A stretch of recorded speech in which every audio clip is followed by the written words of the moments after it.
ఏదైతే తెలంగాణ రాష్ట్ర ప్రభుత్వం 6 గ్యారెంటీల్లో భాగంగా మరి ఆనాడు అమలు చేసినటువంటి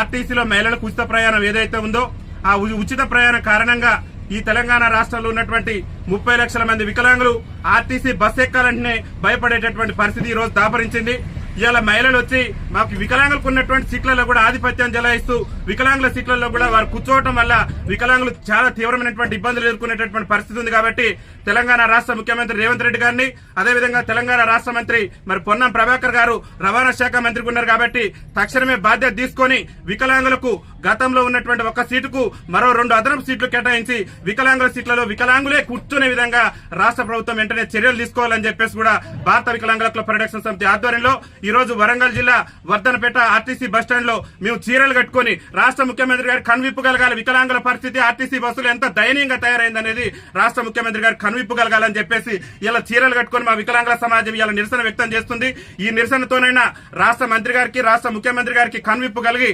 ఆర్టీసీలో అదనంగా వికలాంగులకు మరో 2 సీట్లు కేటాయించి ఆర్టీసీలో వికలాంగుల సీట్లలో సకలాంగులు కూర్చుంటే ఆ సకలాంగుల మీద క్రిమినల్ కేసులు నమోదు చేసి వికలాంగుల సీట్లను వికలాంగులకే కేటాయించే విధంగా రాష్ట్ర ప్రభుత్వం చర్యలు తీసుకోవాలని చెప్పేసి భారత వికలాంగుల హక్కుల పరిరక్షణ సమితి ఆధ్వర్యంలో మేము ఈ నిరసన కార్యక్రమాన్ని చేపట్టడం జరిగింది. ముఖ్యమంత్రి గారికి ఒకటే మేము విజ్ఞప్తి చేస్తున్నాం, మీరు 6 గ్యారెంటీల సంగతి ఏందో తెలియదు కానీ అవసరమైతే వికలాంగుల కోసం ప్రత్యేకంగా మీరు బస్సులను ఏర్పాటు చేయండి. కానీ మేము అవస్థలు పడుతున్నాం, ఇబ్బందులు పడుతున్నాం. ఆర్టీసీ బస్సు ఎక్కాలంటేనే మా గుండెల్లో రైలు పరిగెత్తేటటువంటి పరిస్థితి ఉంది. ఎందుకంటే మా మహిళా అక్కలు మా మహిళా చెల్లెలు తోసుకుంటూ పోతున్నటువంటి క్రమంలో వైకల్యం ఉన్నటువంటి మేము అంగవైకల్యంతో బాధపడుతూ ఒక పక్క దుర్భర జీవితాలు గడుపుతూ ఆర్టీసీ బస్ ఎక్కాలంటే మరి చాలా తీవ్రమైనటువంటి ఇబ్బందులు ఎదుర్కొంటున్నాం. కాబట్టి రాష్ట్ర ముఖ్యమంత్రి గారు వెంటనే స్పందించి ఆర్టీసీలో మరి వికలాంగులకు అదనపు సీట్లు కేటాయించడంతో పాటు వికలాంగుల సీట్లలో వికలాంగులు కూర్చునే విధంగా మరి జీవోను జారీ చేయాలని చెప్పేసి కూడా రాష్ట్ర ముఖ్యమంత్రి రేవంత్ రెడ్డి గారిని విజ్ఞప్తి చేస్తూ దాంతో పాటు కాంగ్రెస్ పార్టీ ఎన్నికల మేనిఫెస్టోలో కూడా చెప్పింది ఆర్టీసీలో ఒక మహిళలకే కాదు వికలాంగులకు కూడా ఉచిత రవాణా సౌకర్యం కల్పిస్తామని కాంగ్రెస్ పార్టీ అభయాస్త్రం మేనిఫెస్టోలో పేర్కొంది. కాబట్టి